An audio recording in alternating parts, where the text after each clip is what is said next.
स्वप्नावस्था में रथ आदि का अभाव है, इसलिए उस समय आत्मा स्वयं ज्योत है। शंका, किंतु इस अवस्था में पुरुष स्वयं ज्योत कैसे हो सकता है? क्योंकि जागृत के समान इस समय भी ग्रह का आदि रूप सारा व्यवहार देखा जाता है। तो चक्षु आदि इंद्रियों के उपकारक आदित्य आदि लोक भी उसी प्रकार देखे जाते हैं जैसे कि जागृत अवस्था में देखे जाते थे।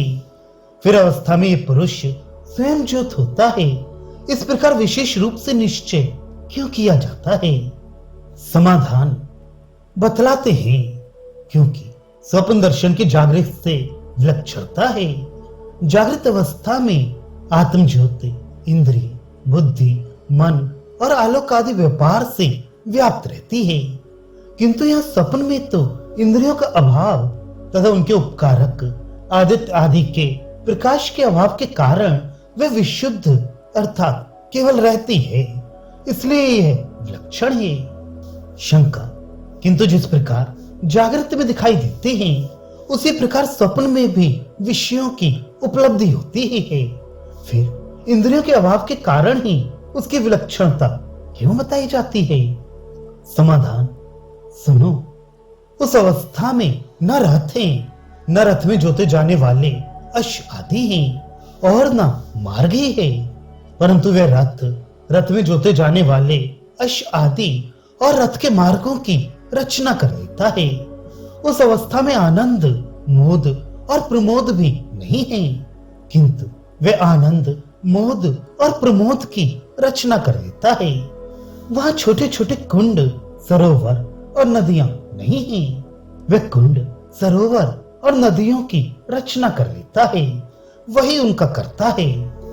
वहां उस स्वप्न अवस्था में रथ आदि रूप विषय नहीं है और न रथ योग हैं जो रथ में जोते जाते हैं। वे रथ योग अर्थात अश्व आदि वहां मौजूद नहीं है और न पथ रथ के मार्ग ही हैं, किंतु यह रथ योग और मार्गों की स्वयं रचना कर लेता है। शंका, किंतु रथ आदि के साधन वृक्ष आदि का अभाव होने पर भी ये उनकी रचना कैसे कर लेता है?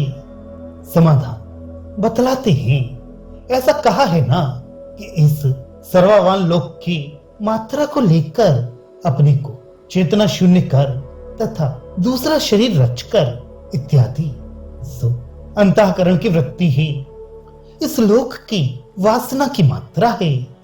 उसे लेकर रथ आदि की वासना रूपा जो अंतःकरण की वृत्ति है, वे उसकी उपलब्धि के निमित्त भूत कर्म से प्रेरित होकर दृश्य रूप से स्थित होती है।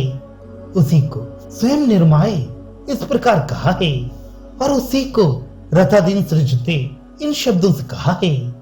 उस अवस्था में इंद्रियों के अनुग्राहक आदित्य आदि प्रकाश अथवा उनसे प्रकाश्य रथ आदि विषय भी नहीं है। उनकी उपलब्धि के हेतु भूत जो कर्म है, उन कर्म रूप निमित्त से प्रेरित जो अंतःकरण की उद्भूत वृत्ति है, उसके आश्रित रहने वाली केवल उनके वासना मात्र तो देखी जाती है।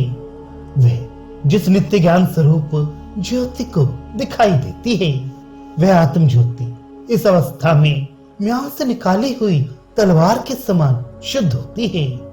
इसी प्रकार उस समय आनंद, सुख विशेष मुद पुत्र आदि की प्राप्ति से होने वाले हर्ष और प्रमोद प्रकर्ष को प्राप्त हुए वे हर्ष भी नहीं है, किंतु ये आनंद आदि को रच लेता है तथा उस अवस्था में न विशांत पलवल अर्थात छोटी तलैया, न पुष्करणी तड़ाग और न स्रवंती नदियां ही हैं, किंतु ये उन वासना मात्र रूपी पल्लव आदि की रचना कर लेता है, क्योंकि वही करता है। उन विषयों की वासना की आश्रय भूता जो चित्त वृत्ति है, उसके परिणाम के कारण होने वाले जो कर्म है, उनके कारण ही उसका कर्तृत्व बतलाया गया है। साक्षात रूप से ही उसमें क्रिया का होना संभव नहीं है, क्योंकि उसके पास क्रिया के साधनों का अभाव है। कारक के बिना क्रिया का होना संभव नहीं है और वहां क्रिया के कारक हाथ पैर आदि है नहीं। जहां जागृत अवस्था में वे रहती हैं, वहां आत्म ज्योति से प्रकाशित देह और इंद्रियों के द्वारा रथ आदि की वासनाओं की आश्रय भूता अंतःकरण की वृत्ति के उत्थान से होने वाला कर्म निष्पन्न हो सकता है। इसी से ऐसा कहा जाता है कि वही करता है, और इसी से वह आत्म ज्योति से ही बैठता, इधर उधर जाता, कर्म करता और फिर लौट आता है, ऐसा कहा है। वहां भी अवभाषक होने के सिवा इस चैतन्य ज्योति का वास्तव में स्वतः कोई कर्तव्य नहीं है, क्योंकि आत्मा अंतःकरण के द्वारा चेतन आत्म ज्योति से देह और इंद्रियों को प्रकाशित करता है, और उससे प्रकाशित हुई देह और इंद्रियां कर्म में प्रवृत्त होती हैं। इसी से उनमें आत्मा के कर्तव्य का उपचार किया जाता है। ऊपर जो मानो ध्यान करता है, मानो अत्यंत चंचल होता है, ऐसा कहा है। उसी का कर्तव्य में हेतु दिखाने के लिए यहाँ वही करता है, इस प्रकार कहा है।